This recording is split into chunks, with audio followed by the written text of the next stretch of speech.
Me conta mais, como é que tá escalado o Grêmio? Vamos ver. Vamos lá, para quem tá ligando o rádio agora, né? Coluna publicada por Eduardo Gabardo em GZH, no site da Zero Hora, dá conta de que Diego Costa e Braithwaite formarão a dupla de ataque do Grêmio. É isso mesmo. 2 centroavantes. Assim o Grêmio trabalhou para enfrentar o Juventude nesta noite na Arena. A dúvida que permanece ainda é se jogará Edenilson ou Pavon. Eu fui buscar mais detalhes e a informação que recebi é que no treino de ontem, Edenilson participou da atividade como titular. Então o Grêmio pode ter 3 volantes, um meia, que seria o Cristaldo, e 2 centroavantes. Como ficaria o time do Grêmio? Com Marquezin, João Pedro, Jeromel, Rodrigo Eli e Reinaldo. Os 3 volantes sendo Dodi, Pepe e Edenilson. Cristaldo como meia central e os 2 centroavantes, Diego Costa e Braithwaite.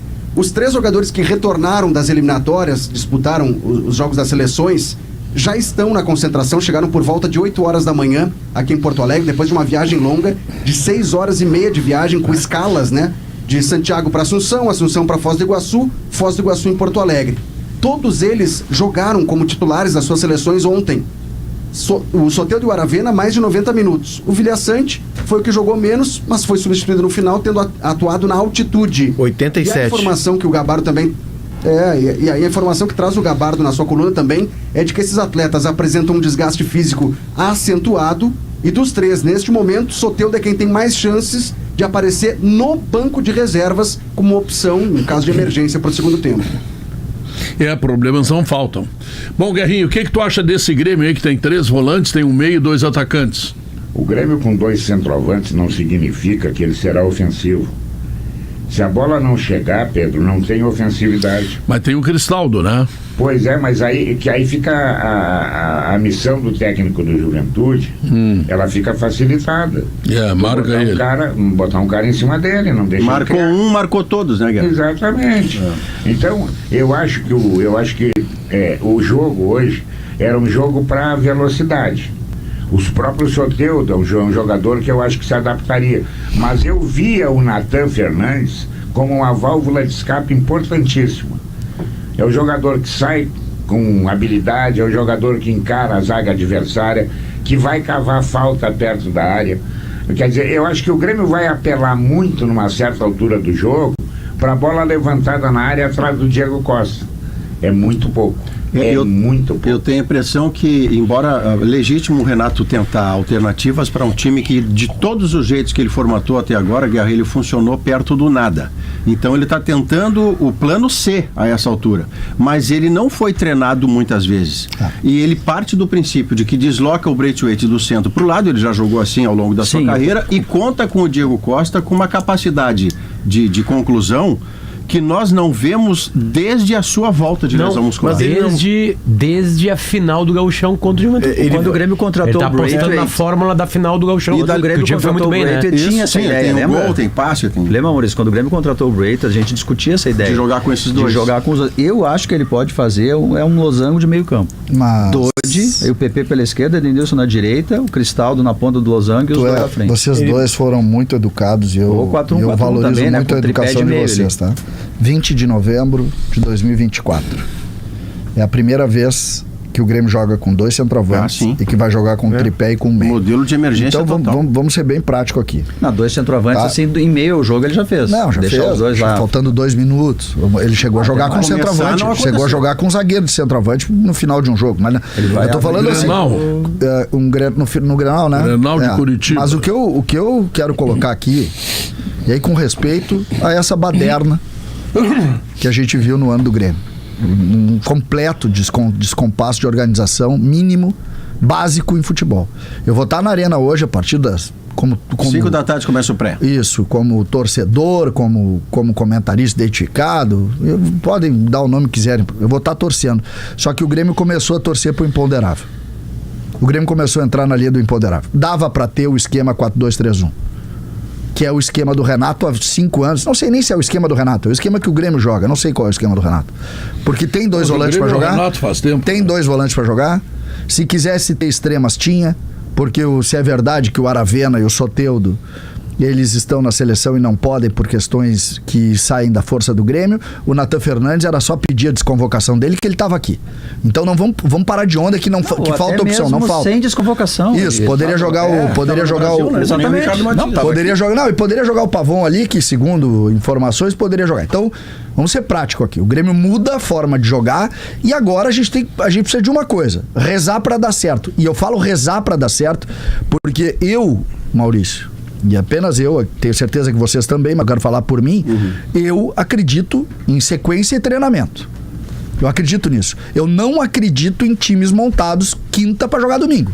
Eu não acredito nisso. Conceitualmente eu não acredito, eu não gosto disso. E é mais difícil Mas chegar faz lá. tempo, O Grêmio- que teve uma partida. O Grêmio vai... Na real, tempo de treinamento especificamente pra hoje teve. Não, tu tem tempo de uma semana, tô contigo, tu tem esse tempo. Só pra que partir hoje, só né? que eu não posso acreditar que no dia 20 de novembro o melhor esquema pro Grêmio seja esse pra um jogo em Vamos casa. lá, vamos tentar encaixar essa ideia de jogo do Grêmio com o Juventude. O Grêmio vai jogar no 4-3-1-2. Um tripé no meio, como disse o Diogo, um meia mais avançado, forma um losango e dois atacantes. Como é que joga o Juventude?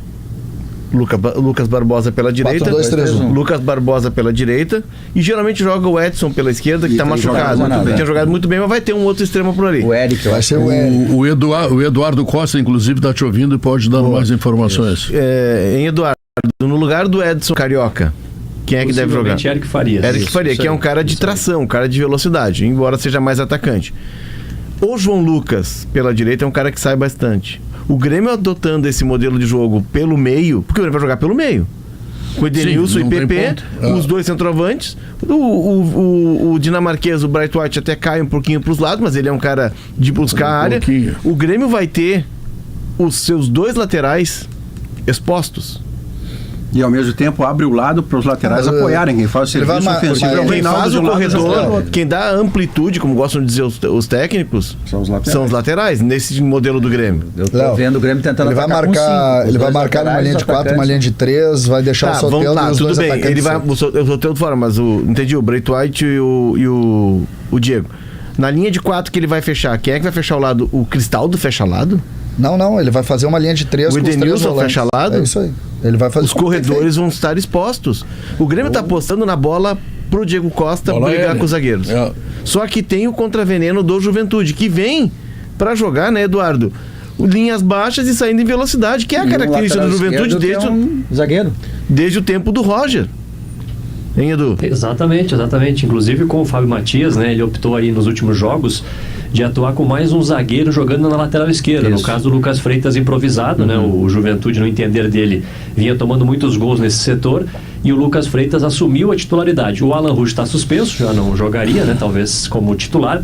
Mas o certo é que o Lucas Freitas joga na esquerda, então o time deve ter o Gabriel no gol, o João Lucas na lateral direita, a dupla de zaga com o Danilo Bosa, Zé Marcos e o Lucas Freitas, no meio campo os dois volantes, o Ronaldo e o Jadson, e aí essa dúvida, né, Mandaca ou Nenê? O Mandaca vem sendo o titular nos últimos jogos, o Nenê a gente sempre coloca ali como uma dúvida pela sua qualidade, pela sua experiência, mas a tendência é que seja o Mandaca. Eric Farias, Lucas Barbosa e o Gilberto, com uma pequena possibilidade do Gabriel Talhari, que entrou muito bem contra o Bahia. Aqui tem uma situação, Léo, que é o seguinte, o Juventude nem imaginava o quanto acertava tendo um zagueiro na lateral, porque ele não precisará de um lateral.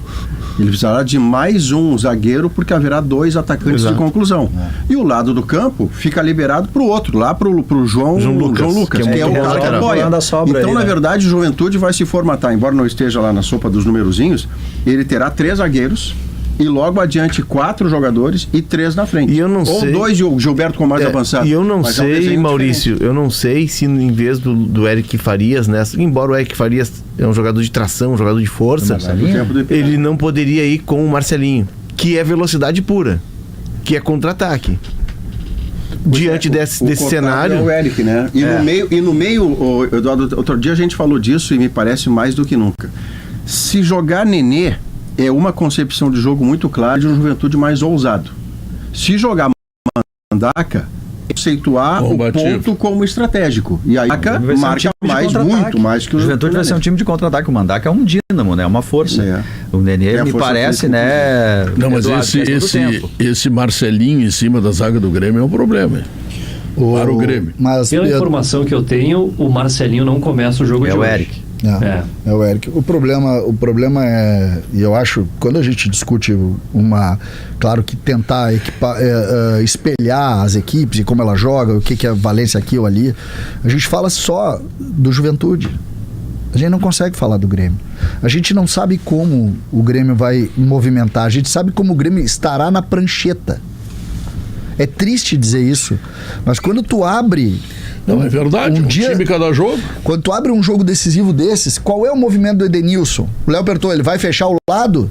Eu acho que vai. Olha só, na hora de defender, César... E eu tenho certeza, Léo, desculpa só, Diogo, eu tenho certeza que tu não sabe também, tu também acha, porque ninguém sabe. Eu acho assim, ó, na hora de defender, o Braithwaite, que é um cara operário, e ele faz isso, né, ele vai fechar o lado lá, e aí vai ficar mais na frente, deixa eu só terminar, lá na frente, Cristaldo e Diego Costa, aí eu vejo um problema. Como é que tu marca alto, pressiona a saída de bola se tu tiver esses dois na frente? Em algum momento o Diego Costa não vai conseguir fazer isso. Não é da gênese do Cristaldo também, ficar mordendo ali. Então o Grêmio vai ter um problema já no primeiro combate. Você está supondo que fecha o Juventude com esse jogador, porque o lado que o Grêmio tem a fechar é o do lateral direito. O outro lado não tem que fechar. Direito, não. Lateral direito do Juventude. Sim, não. Lado direito do Grêmio, não. O Grêmio não tem lado direito do Grêmio, não. O Grêmio não vai defender, ter. ele faz uma linha, O João Lucas e o Lucas Barbosa, é isso, Isso, né? que ocupa o lado direito. Que ocupa o lado direito. E é um terror isso aí. O Grêmio vai ter que parar esses caras, assim, senão vai ter problema. A hipótese que o Diogo traz é de o Braithwaite fazer a recomposição. O jogo do Atlético Goianiense... O Cristal não faz, né? Tá, mas olha só, vamos não, concordo contigo, concordo. Eu tô trabalhando mas assim, com o que não, tem tu tá certo. Só que tem um ponto. O jogo contra o Atlético Goianiense, o cara que pegou o jogo pra ele, disse, vamos resolver esse negócio aqui de uma vez que a bola tá queimando no pé de todo mundo, foi o Braithwaite, jogando perto do gol. Faz o segundo gol, inclusive. Mas aí tu eu vai acho fazer o teu principal jogador mais desequilibrante no momento recompor. Quando o Grêmio... eu acho que achismo total, porque o Grêmio não tem organização, então a gente não tem nada além de achar.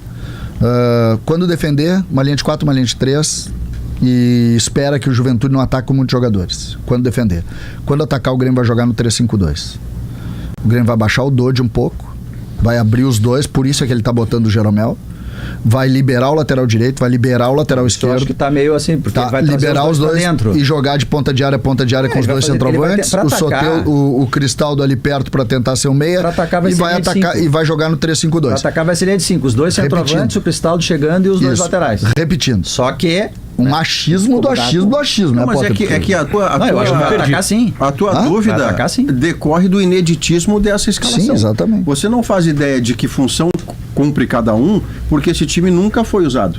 Abrindo por Dodge e PP, nunca foi usado. Abrindo com o Diego Costa e Braithwaite juntos, nunca foi usado. Então a gente não faz a menor... Aliás, faz uma ideia que é essa que você está tentando aproximar. E eu acho que o Grêmio com a bola é isso, tá? Vai ser o extrema, vai ser o João Pedro, o extrema vai ser o Reinaldo, extremas mesmo. Para defender as duas. Os dois centroavantes, bola na área, o Diego Costa é um sujeito que é bom na bola aérea, não tem tanta mobilidade, mas é um líder também, um cara que vai dar pressão ao jogo. E foi ele que ganhou do Juventude. Tem grandeza profissional. Não, e foi ele que ganhou aquele jogo do Juventude. Vocês lembram, o jogo tava ruim, e ele começa a brigar com o zagueiro do Juventude e tal, ele dá uma mudada no ritmo, e ele que ganha o Campeonato Gaúcho, aquele jogo que o Grêmio virou na arena. Mas isso foi, hein? Sim, isso faz uma essa foi a ideia do Grêmio, ataca sim, tá? Eu acho que vai ser isso mesmo, hein, César? Abriu, não? Abriu. Desculpa, abriu. Isso. Porque depois entra enchente, a gente se perde do tempo também por conta disso. O Grêmio vai ter lá os dois laterais vão acabar sendo ponteiros, os dois vão pra dentro, né? Óbvio, né? Eles estão ali, vai ficar dentro da área, mas o Cristaldo tem 5 lá na frente. O Grêmio erra um passe, perde a bola ali, tenta um cruzamento pra trás e a bola sobra contra. Como é que faz daí? É isso aí. Esse que tem sido o problema do Grêmio, sabe? Como é que o Grêmio para um contra-ataque do Juventude que vai estar programado para isso? É Rivotril neles, né, Maurício? Já mandei, liguei pra farmácia, sabe? Uma caixinha de genérico. Pra farmácia. Tem um Rivotril pra mim e um Rivotril pro Maurício. Primeiro tu pegasse com o médico a receita. O empate é ruim. Mais do que pedir pro médico. Mais do que pedir pro médico. O médico já me pediu. O médico. Ele também é gremista. O Juventude está descendo a serra para empatar. É a minha também, hein, Eduardo? O empate não é considerado um mau resultado porque o Juventude joga em casa no próximo sábado contra o Cuiabá. Apesar que o Juventude sempre teve dificuldades com o Cuiabá, nunca venceu o Cuiabá. Então, pensando nesse contexto aí, o empate de hoje seria... Não, mas Eduardo, o time vai ser montado para isso? Não, acredito que não. Acredito que não vai manter a mesma ideia dos últimos jogos, não vai montar um time somente para se defender e jogar pelo empate. Como diz o Guerrinha, vai perder com a mesma ideia, então. O Guerrinha aqui igual, eu gosto das frases do Guerrinha hoje. O Grêmio Eduardo ganha o jogo do Juventude hoje com 2 gols de cabeça do Diego Costa, e no final o Renato diz que a gente não entende nada de futebol e que o Grêmio já estava pensando nesse jogo há 4 meses. O Grêmio vai para um jogo de pressão. O mérito, se ele ganhar, o mérito é dele, que está inventando uma moda aí que ninguém conhece. Perfeito? Agora, se der errado, vai ter que levantar do formigueiro, porque as formigas vão morder. É que o movimento do Grêmio... Pedro, não, até para ajudar vocês nesse debate. Nós sempre precisamos de ajuda. Vamos lá. É um prazer ajudá-los. Obrigado. A lista de relacionados do Grêmio, tá? A gente trouxe a informação. Natan Fernandes e Igor Serrote não estão aqui no hotel, por opção da comissão técnica, né? Eles retornaram ontem da seleção sub-20, depois de participar de um período de treinos. Foram 3 jogos treino na Granja Comari. O último foi disputado ontem, foi 9-0 contra o Vasco sub-20, ontem de manhã, no Rio de Janeiro. Os 2 retornaram ao Porto Alegre, mas não estão aqui entre os relacionados. Os concentrados são 23 nomes, mais os 3 que chegaram hoje pela manhã, tendo participado das eliminatórias. Goleiros, Marquezinho e Kaique. Laterais, João Pedro, Reinaldo e Fábio. Zagueiros. Peraí, então aqui, ó. O Grêmio não tem o Serrote, tem 2 laterais titulares e tem um que está abandonando a carreira. É um dos aposentados agora, daqui a um mês. Vamos lá. Zagueiros, Jeromel, Rodrigo Eli, Gustavo Martins, Rodrigo Caio e Natan Felipe. Volantes, todos. Todi, Pepe, Edenilson, Duqueiroz e Ronald. Meio-campistas, Cristaldo, Monsalve e Natan, o Natan Pescador. E pro ataque as opções são Braithwaite, Diego Costa, Pavon, Arezzo e o Alisson, que é a novidade, né? O Alisson seria uma alternativa ao Natan Fernandes, é um garoto de 18 anos, o Alisson Edward, que já fez a sua estreia profissional no jogo contra o Juventude, lá no Jacone, quando o Grêmio perdeu pro Juventude naquela ocasião. Ele entra no correr da partida na vaga do Gustavinho, A minha dúvida é em que medida o Grêmio treinou esse modelo aí que o Gabardo informou com exclusividade. Teve 12 dias, né? Não, o Pedro, Renato chegou no dia. Pedro, olha só, Pedro, se o Grêmio estava fazendo todo esse esforço para trazer Aravena, para trazer Vilhaçante, para trazer o Soteldo, ele imaginava daqui a pouco poder jogar com esses jogadores. Pelo menos 1 ou 2 de 3. Então daqui a pouco treinou com o Pavon, treinou com outro, enfim, aí eu não sei Certíssimo, você tem toda a razão. Porque o Grêmio normalmente joga assim, né? Quantos treinos o Grêmio fez com esses 2? Porque senão não faria esse esforço absurdo assim. O Soteldo tá no banco? Isso. O Soteldo é o único Eduardo, talvez o único que fique no banco. Os outros 2 nem no banco ficariam. Esse movimento é impactante mesmo, porque a lógica do jogo é perfeita. Tu te organiza para trazer jogadores. Não vão começar jogando, mas tu organiza o teu time para recebê-los no segundo tempo. Tu imaginava que pudesse tu faz algumas prévias. Eu não tenho no treinamento esse jogador, mas eu pego lá o que é parecido com ele e boto pro movimento do time. Se não tivesse eles poderiam estar no jogo, né?